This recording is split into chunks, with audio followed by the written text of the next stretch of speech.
in Africa has the best president? Oh, that's a tough one. I'm tempted to say Ghana, but I'll go for Rwanda.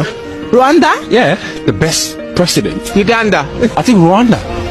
Rwanda? Rwanda? Isn't that Paul Kagame, right?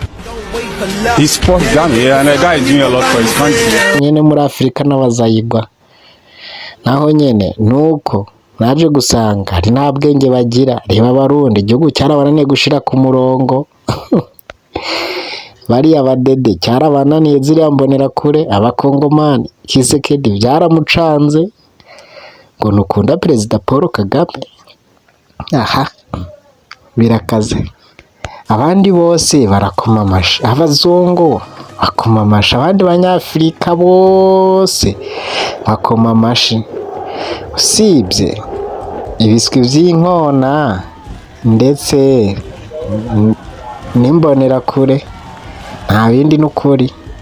Yego mbega birakaze, ariko Kagame abarusha byinshi, abarusha iterambere, abarusha guterereza igihugu cyiwe, ahubwo mumugirira ishari.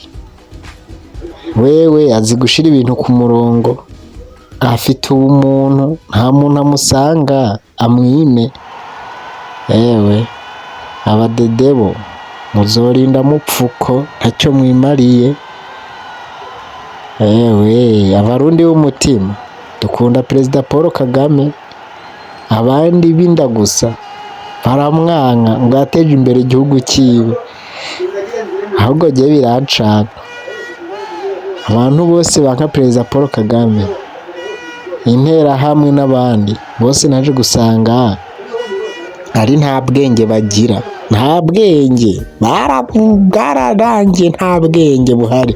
Ntimuzobarakarire, uzoreba n'ibyo bakora.